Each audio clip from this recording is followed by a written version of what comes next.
देखिए, मैं ये फ़ील करता हूँ कि डीएचए फ़ेज़ 8 जो है, ऑल्दो उसकी जो डेवलपमेंट है, इंफ्रास्ट्रक्चर है, आई थिंक कि वो एक फ़िनोमिनल डेवलपमेंट ज़रूर है, लेकिन जो फंडामेंटल एक्टिविटी उसके अंदर कंप्लीशन हो चुकी है, आई डोंट थिंक सो कि ये अपनी कोई एक सब्सटैंशियल प्राइस जो है इसके अंदर कोई ऐड होगी। आई थिंक कि ये इसी बाउंड सिचुएशन में रहेगा। उसकी रीज़न जो सबसे बड़ी मेरे हिसाब से वो ये है कि देखें, एक मार्केट किसी भी कोई कोई फ़ेज़ है, किसी भी जगह पर आप किसी डीएचए लाहौर में किसी भी फ़ेज़ को आप मेज़र करते हैं, डीएचए फ़ेज़ 9 है, 7 है, उसका एक ओवरऑल मार्केट कैपिटल होता है। उसकी कैलकुलेशन करनी पड़ती है, स्ट्रैटेजिक वैल्यू को देखना पड़ता है और उसकी जो फंडामेंटल एक्टिविटी के हवाले से उसको मेजर करना पड़ता है कि वो किस स्टेज के ऊपर खड़ा हुआ है। आई थिंक डीएचए फेज 8 की जो प्राइसेस हैं फॉर द टाइम बीइंग वो अपना साइकिल भी कंप्लीट कर चुकी हैं और फंडामेंटल डेवलपमेंट भी जो है वो अपने उसकी सारी जो जितनी भी एक्टिविटीज थी, जितनी भी टर्म्स थी, वो पूरी हो चुकी हैं। आई डोंट थिंक सो कि प्राइस जो है वो बहुत ज्यादा कुछ सब्सटेंशियल चेंज आएगा in the coming years. Market इसी रेंज बाउंड सिचुएशन में रहती है। अभी आपको डीएचए फेज 8 के हवाले से क्या करना चाहिए, what you need to do, अगर आप इस वीडियो को कंप्लीटली आखिर तक देख लेंगे तो आपको जो है वो डीएचए फेज 8 के मुतालिक वेल इन्फॉर्म्ड डिसीजंस आपके लिए आप कर पाएंगे। तो please keep watching this video.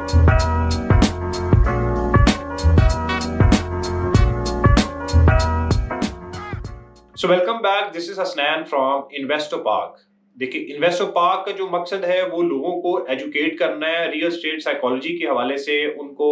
Cycles के बारे में ब्रीफ करना है और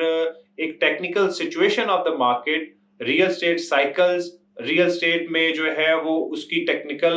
जो एक एस्पेक्ट है वो समझाना है, फंडामेंटल रीजन लोगों को जो है वो उसके बारे में एजुकेट करना है, ताकि जो एक कॉमन इन्वेस्टर है मार्केट का, जो कि अक्सर जो है वो बाजुकात जो एक आपके कॉमन एक कन्वेंशनल सिस्टम है उसमें जो एक डीलर सिस्टम है, नेटवर्क है, लोग जो है वो खास तौर पे लोगों को मिसगाइड कर देते हैं। स्पेकुलेटिव जो एक साइकिल होता है, जब मार्केट अपने एंडिंग साइकिल में होता है, लोग सेंटिमेंटली अटैच होते हैं मार्केट के साथ, तो लोग जो है वो अपने गलत डिसीजंस कर लेते हैं, जो प्राइस हाइप के अंदर अपने आप को जो है वो ट्रैप कर लेते हैं on the upper side of the price, और अपर स्ट्रक्चर में जो है वो फंसे रह जाते हैं और इन्वेस्टमेंट्स जो है वो कई साल के लिए फिर स्टक हो जाती हैं। तो इसलिए आप लोगों को जो है वो इन्वेस्टर पार्क के चैनल से हमारा मकसद ये है कि आपको एजुकेट किया जाए, रियल एस्टेट साइकिल्स के बारे में बताया जाए, किस तरह स्टार्ट होता है, कैसी वेव्स हैं, किस जगह पर एंड होता है, ताकि आपके डिसीजंस जो है वो कॉन्फिडेंट इनफ हो और आपको किसी डीलर की जरूरत ना पड़े, आपको किसी कंसल्टेंट की जरूरत ना पड़े, आप लोग खुद से ही मार्केट को डिटरमिन कर सकते हैं डिफरेंट डाटा से इंटरप्रेट करके। आज जो है वो हम लोग डीएचए फेज 8 के बारे में जो है वो डिस्कस करने जा रहे हैं। देखें, फर्स्ट ऑफ ऑल तो ये कि मैं अपनी प्रीवियस वीडियोस में भी डिस्कस करता हूँ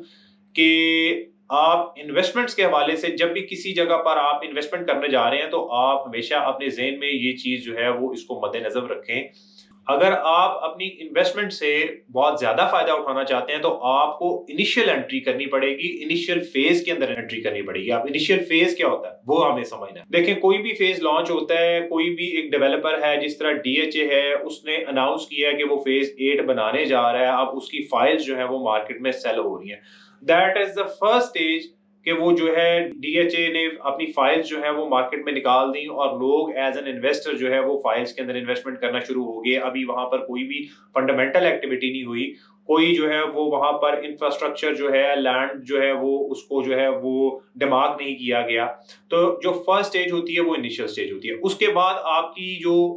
फाइल्स के बाद वाली स्टेज आ जाती है, वो आ जाती है आपकी initial demarcation of the land. फिर उसके अप्रूवल्स आ जाते हैं विद कंसर्न अथॉरिटी, जो भी उसकी एक कंसर्न अथॉरिटी है जो कि लैंड को रजिस्टर करती है और अप्रूवल्स देती है फॉर एनओसीज, एंड उसको जो है वो अप्रूवल्स दे देती है कि आप इसके ऊपर डेवलपमेंट कर सकते हैं। तो that is the first stage, जब उनको एनओसीज वगैरह मिल जाते हैं। उसके बाद जो उससे अगली स्टेज आ जाती है वो आ जाती है आपकी बैलेटिंग की, जिसमें आपका 30 to 40% जो एरिया है वो क्लियर हो जाता है और वो डेवलपमेंट वहां पर कर दी जाती है। और डेवलपमेंट करने के बाद जो है वो लोगों की बैलेटिंग जो है वो first first come first basis के ऊपर, जो पहले फाइल्स होल्ड करते हैं उनकी बैलेटिंग जो है वो पहले की जाती है, जो फिर बाद में बाय द टाइम जो है फाइल्स खरीदते हैं उनको बाद में फिर जो है वो रूल आउट किया जाता है। अब बात ये है कि देखें, फर्स्ट सेगमेंट में जिन्होंने इनिशियल फाइल्स ली डीएचए फेज 8 में, उन लोगों को हमेशा ज्यादा फायदा होता है। फिर उसके बाद जो नेक्स्ट फेज के अंदर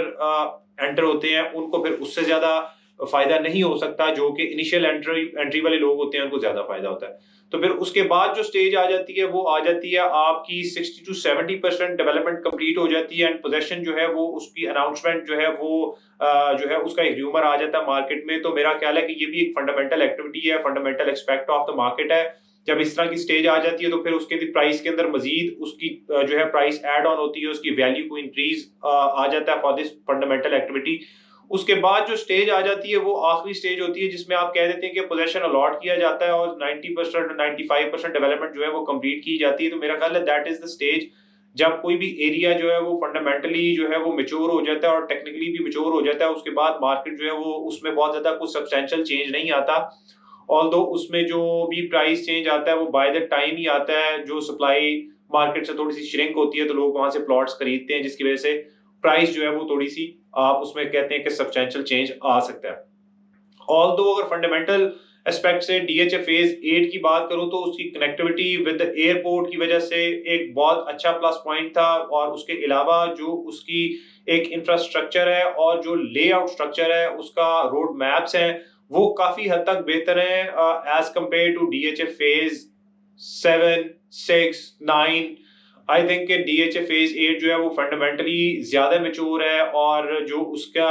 जो इंफ्रास्ट्रक्चर है, रोड मैप है, वो ज्यादा बेहतर है, जिसकी वजह से उसकी प्राइस जो है वो सबसे ज्यादा अचीव हुई है। और उसमें आप जो देखते हैं कि ऑल दो पोजेशन भी अलॉट हो गया, लोग वहां पे घर भी बना रहे हैं, अभी उस तरह से पॉपुलेशन नहीं आई है, बट इन दैट सेंस भी जो है प्राइस वो बहुत ज्यादा वहां पर जो है आप उसमें इंक्रीमेंट देखते हैं, प्राइस बहुत ज्यादा हाइप्ड अप है। आई थिंक कि जो ओवरऑल मार्केट कैपिटल है डीएचए फेज 8 का, उसके हवाले से आई थिंक कि क्योंकि इकोनॉमिक प्रेशर भी है इस वक्त पाकिस्तान में, तो आई डोंट थिंक सो कि वो बहुत ज्यादा कुछ सब्सटेंशियल चेंज आएगा for the next few months and year. ये इसी तरह जो है वो एक रेंज बाउंड सिचुएशन में रहेगा, इसी ट्रेजेक्टरी में रहेगा। 4.5 करोड़ रुपए से आपका एक एवरेज प्लॉट शुरू हो जाता है, then it goes on to 5 crore, 5.5 crore तक जो है वो प्राइस जाती है,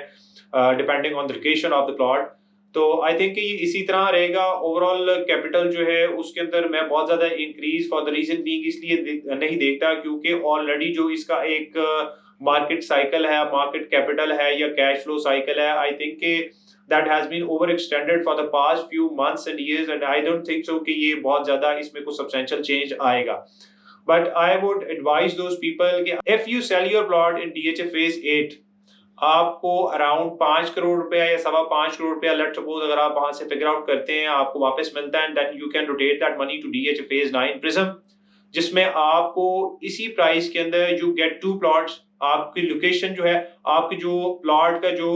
समझ लें साइज है वो भी डबल हो जाता है, एंड देन उसमें जो एक रिटर्न्स है, रिस्क रिवॉर्ड रेशियो है, वो भी डीएचए फेज 9 प्रिज्म का जो है वो बेहतर है in comparison to DHA phase 8, for the reason being क्योंकि डीएचए फेज 9 की जो अभी फंडामेंटल एस्पेक्ट्स हैं वो there are more to come, और मेरा ख्याल है कि उसकी एक्सेस जो है वो डीएचए फेज 5 का जो एक राउंड अबाउट है उधर से भी एक्सटेंशन से उसको रोड जो है वो क्लियरेंस मिलेगी, जो कि मेरा ख्याल है कि उसकी लोकेशन में मजीद एक अट्रैक्शन पैदा करती है। डीएचए फेज 8 के हवाले से अगर आपको ये मेरी बातें समझ आई हैं एंड यू थिंक कि this is a good decision for you and a good move for you, you should take this decision. अगर आपको मेरे डिसीजन के ऊपर अमल करना चाहते हैं तो you can see my number on the screen, you can call me, and आप जो है वो मेरे से मशवरा जरूर कर सकते हैं regarding your investments in DHA Lahore as well. So आज की वीडियो के लिए इतना ही। आई होप आपको वीडियो पसंद आई होगी। मजीद टेक्निकल एनालिसिस के साथ रियल एस्टेट सेगमेंट को समझने के लिए इन्वेस्टर पार्क के चैनल को लाइक जरूर कीजिए, शेयर कीजिए, एंड आने वाली वीडियोस का इंतजार करिए। I will see you on the screen next time. Please take care, have a nice day.